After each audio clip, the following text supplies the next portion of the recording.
repetition is power. We can think we heard something and then you hear it again and you see it from a completely different perspective. We back, baby, with another reflection. Daily Vedantic. Almost said Daily Vedantic, and then I thought, dude, let's party a little bit. So I let a little Vedantic slip in there. No one's going to call the cops. At least they shouldn't. And if they do, I'll destroy all the evidence that I did drop a Vedantic in there. And the reflection for today, I'm going to pretend like I'm playing it on my phone into the microphone. But really, I'm just going to lay the audio over clips of me holding my phone up in the air as if I am playing it from my phone. A little TMI, but figure I'd let you in on a little secret. But what I'm going to play on my phone is episode 1, the summary of the entirety of the philosophy in 15 minutes. The summary of everything within Advaita Vedanta, what this philosophy has said for 5,000 plus years at the seat of nearly all Eastern philosophy. And you could argue Western philosophy, because Socrates' allegory of the cave is this philosophy. It's this same concept that this philosophy has been saying for, like I said, over 5,000 years. And the summary is so valuable that it's something that you might hear once. On the last episode, I said that everyone would benefit from going to listen to episode 1 again, because repetition is power. We can think we heard something and then you hear it again and you see it from a completely different perspective. So instead of making you scroll through Spotify or Apple Podcasts or wherever you get your podcast episodes, I'm just going to play you episode 1 right from my phone.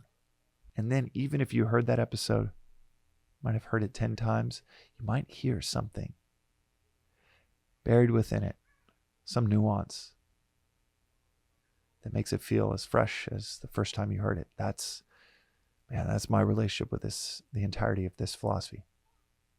The 3-year course, where you get to tune into the exact same lectures as the ashram 2 hours outside of Bombay. And the link is in the show notes to it. The 3-year course, I'm on the 4th cycle of it. So your boy's been doing it for a while. And every morning, it's as fresh. It is fresher than ever because of the depth of these concepts. And this is a philosophy that, like I said, can be summed up in about 15 minutes. So without further delay, let's get into repeating the reflection from episode 1 today.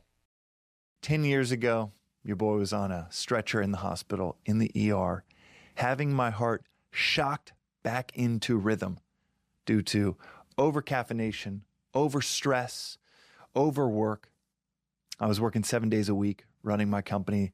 50 employees at the time, would take it to 100 employees, would end up selling it to Airbnb. But oh my God, was that the lowest of my low, sitting there in the ER, drained of everything. Turns out my heart had been beating at 175 beats per minute for over 3 weeks. I thought I was doing everything right, hustling my ass off, as they say. But every time I pushed the pedal forward, I felt like life would just go in reverse. Everything I intended would just blow up in my face. Fast forward 10 years, 8 years of daily morning reflection and study. 3 companies, 4 venture funds, over 200 startup investments, 3 little daughters under the age of 5, 3 podcasts, and I can't remember the last time I had a stressful day. One of the other podcasts, by the way, is on this exact same topic. It's called Yoga for Your Intellect. I'll put the link in the show notes where you can check out longer form conversational podcasts around this philosophy that I'm going to tell you about today. So what is the difference? What changed? Well, I opened up a bedside table at a hotel in Malibu and it had a book called Vedanta Treatise. But what the hell is Vedanta? What are the Vedas? I spent 3 years and a couple thousand hours in my 20s going deep into Eastern philosophy. After growing up Catholic, I really relished what you could say, the psychotherapy of Eastern philosophy, paired with my Christian upbringing. I would listen to hours on end of Alan Watts, Ram Dass, Joseph Campbell. These were my digital mentors, these lighthouses that were pointing towards these truths that came up in nearly every philosophy and religion around the world. But the common unity between them was that the philosophy that they studied was the Vedantic philosophy, the philosophy found in the Vedas. Vedanta just means end of the Vedas, because at the end of the Vedas, it's the crystallized philosophy called the Upanishads. By the way, something just to get ahead of right now, in Sanskrit, there's 12 words for the same thing. So you might hear different words for what is essentially the same thing. Vedas, Vedanta, Upanishads, Sanatana Dharma. In fact, it's in the Rig Veda. Truth is one. Sages call it by many names.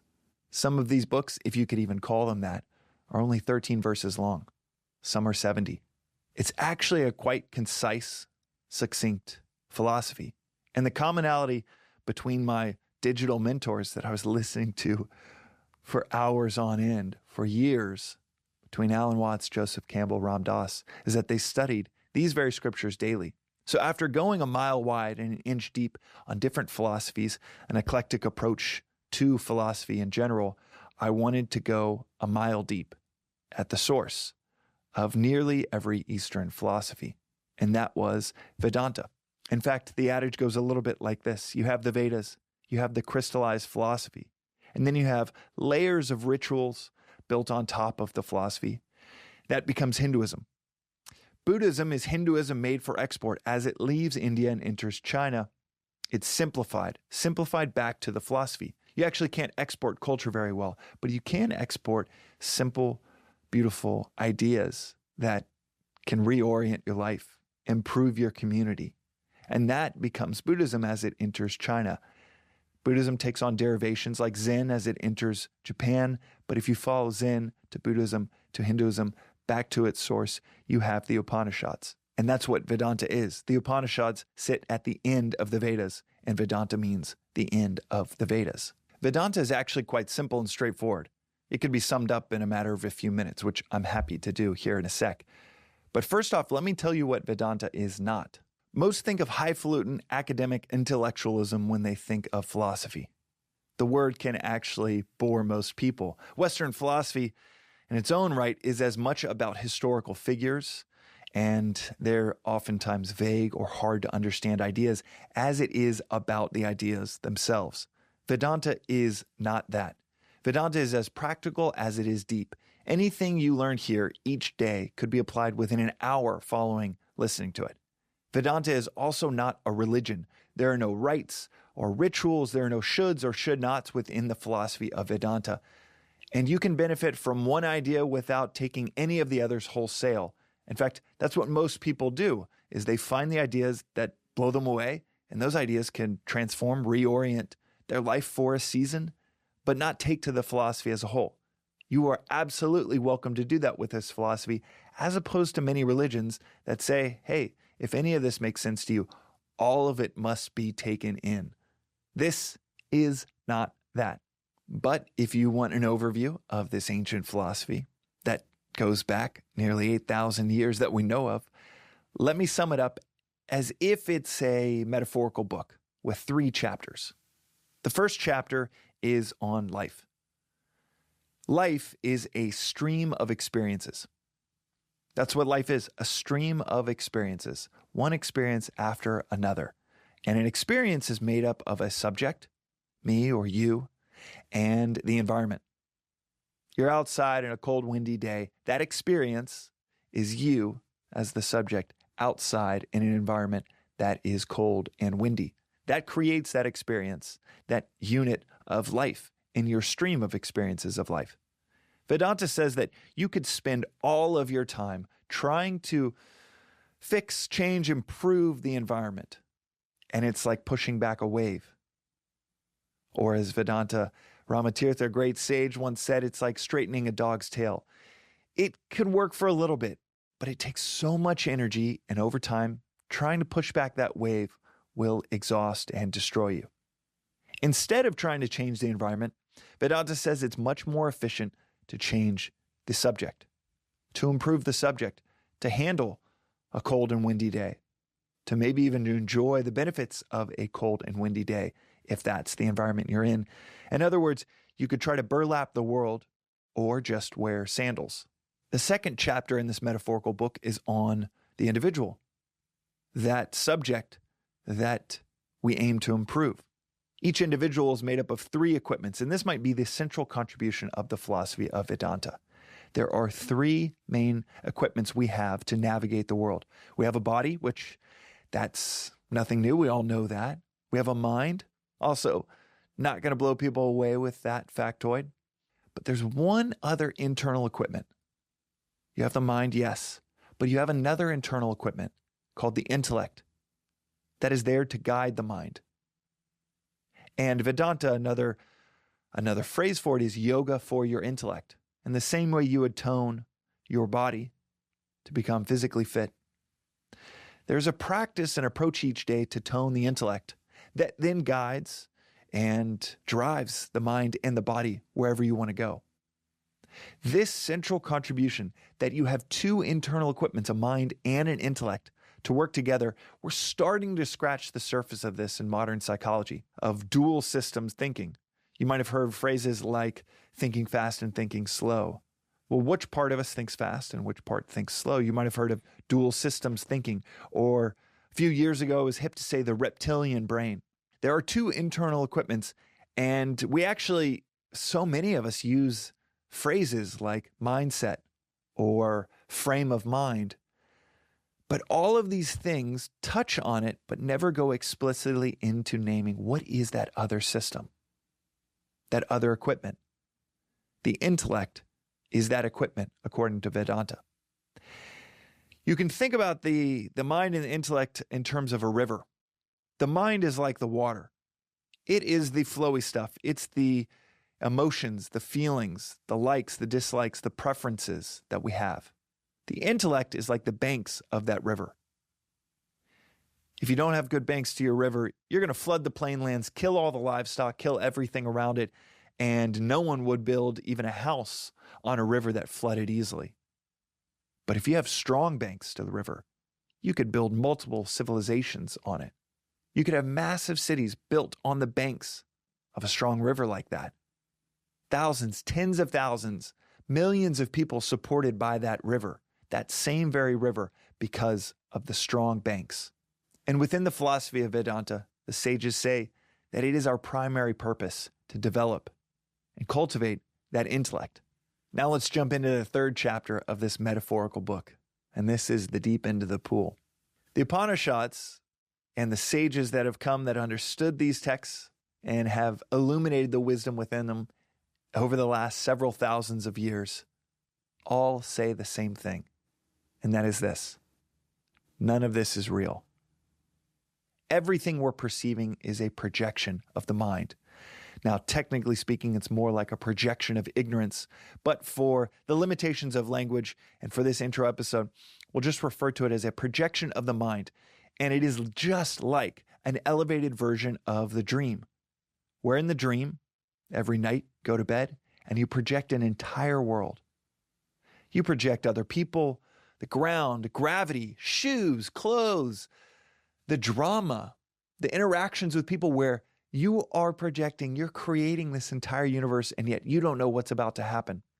And you're able to perceive with your senses, touch a wall and say, yes, this has to be real. You're convinced that it is real.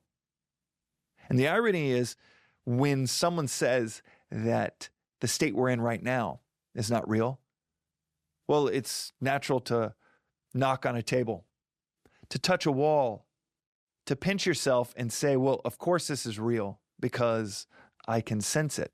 And yet within the next 24 hours, you'll fall asleep. You'll project an entire universe. And your senses will also tell you that that's real.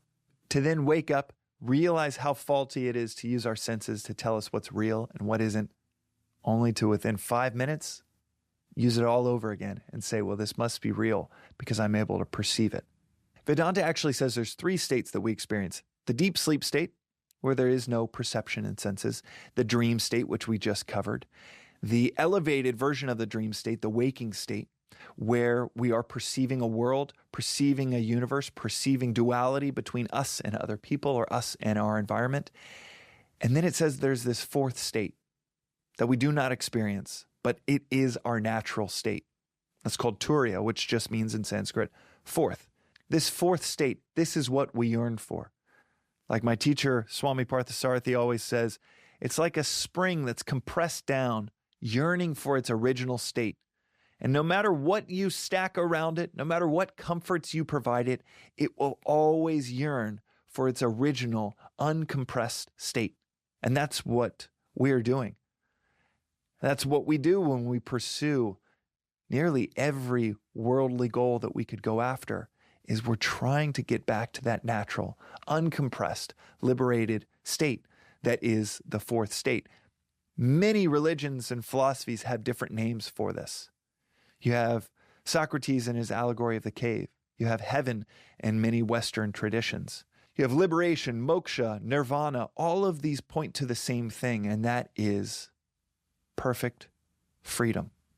That perfect freedom, that original state, that fourth state, is not only possible, it is your birthright according to the Upanishads. This is called Maya, Sanskrit word for illusion or superimposition. That's blocking us from seeing what's really going on. Not that nothing is happening, but that it's not the reality of what is. A mundane example of this would be just the very fact that our entire realities come down to what we give our attention to. You could be locked into a book, into a video, completely unaware of what's going on around you, completely unaware of maybe a fire that is about to consume everything around you. And you can't notice it because you are locked into something you're giving your attention to. And the Vedas say that this is what we're doing on a grand, grand scale. That we're giving our attention to something that is blocking our ability to see what is real, what is really going on. And that philosophy, in terms of continuous study, is the oldest known philosophy in human history.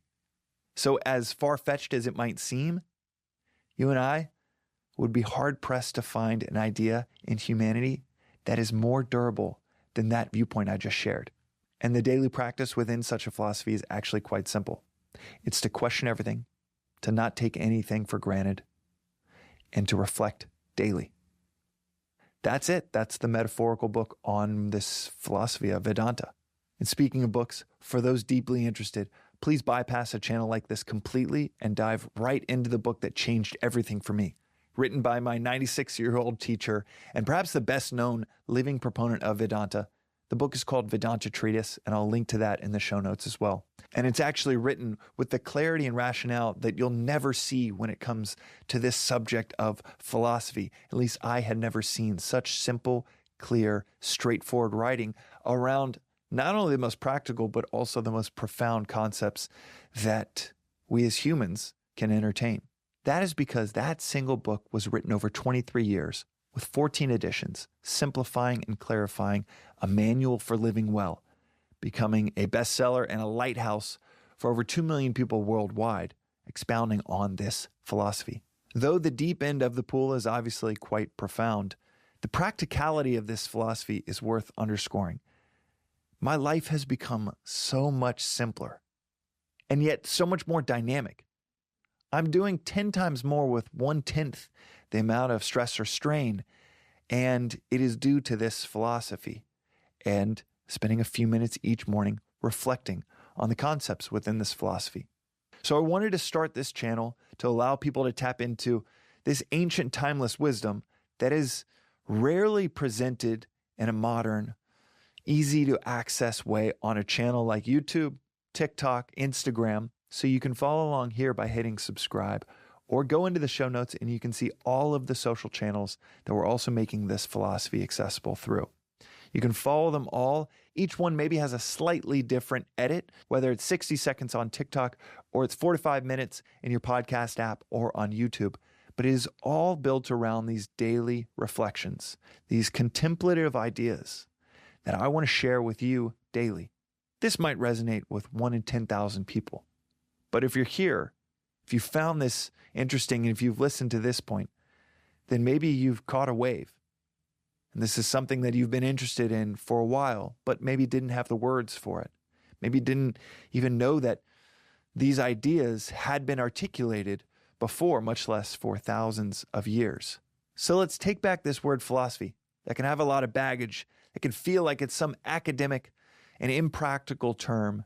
And maybe let's reorient around not something big and ornate, but just around the word's perspective or clarity.